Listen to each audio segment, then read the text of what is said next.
portal loss with Marquise and Douglas. Biscuit leaves, Richie, and I have a take here.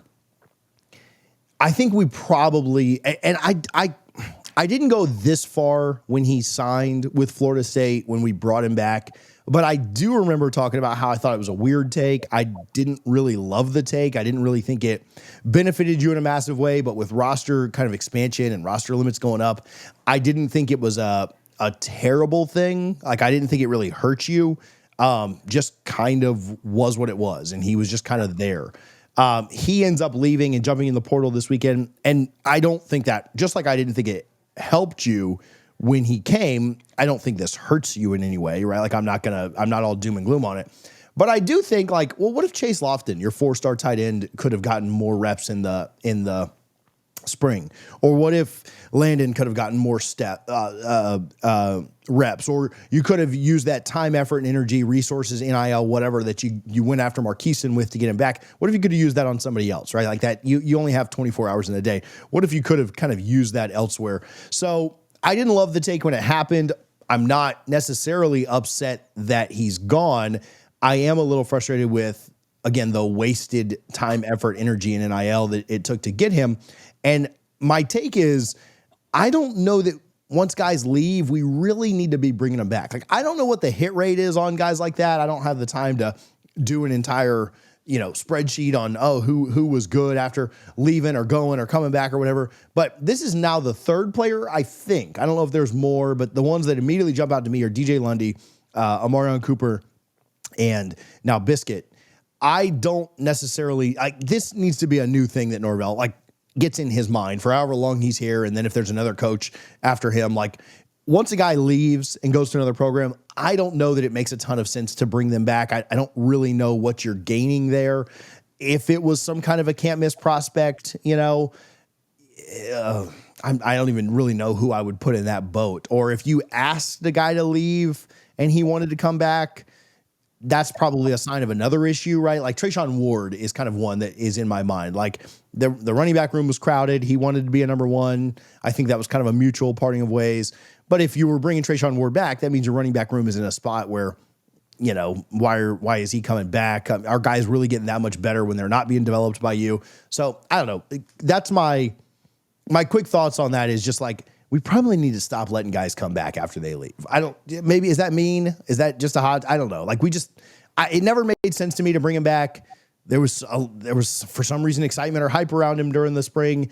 And then, a couple weeks later, he's out. Yeah, no. So my thought is that there needs to be very intentional conversations. And if I were a head coach, which I'm not, obviously, if you enter the portal, congratulations, best of luck to you, but you're not coming back here. And I think the Lundy thing was out of desperation because the linebacker room was, such a disaster.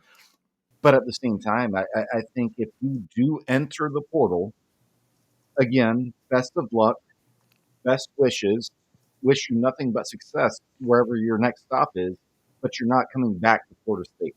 And especially once you commit elsewhere and then come back, I just think that's a huge mistake that Norvell has made. I think it sends a bad message to the roster to where they think, even if it's NIL driven, they're like, okay, well, let me think here. Let me go see what my market value is. And if I can't get what I want, I know Norvell is just going to take me back. I think that's a huge mistake by Mike Norvell. Yeah, I don't think it's just an FSU thing. I've seen this other places too, whether they've actually, you think about the Farmer and Peyton stuff that happened. You think about some of the other DBs that have kind of played this game. You think about these guys leaving and coming back, and whether it's for desperation or NIL or whatever the situation is. When you threaten to leave or you leave or whatever, we got to get to a place in really all of college football where we do what Tennessee did. And their best player on their roster, they said, dude, kick rocks, right? Now, he attacked it from a different way. I'm not trying to paint Marquise in that kind of light. I'm not trying to say that he was demanding, some crazy NIL situation or whatever. But I do think that Man, I mean, you remember Tyler Van Dyke a couple of years ago at Miami holding them hostage with an Alabama offer. And then what's he do, right? In 2023, comes out and is absolutely terrible. Terrible. Goes to Wisconsin. Now he's at SMU, not even as the starter, right? Like I think Jennings starts there and he's a backup. And I think when you get to a point where guys are either leaving or holding you hostage or demanding more NIL and threatening to do this, you just got to part ways. And that's tough to do, especially in a desperate situation that Norvell's in.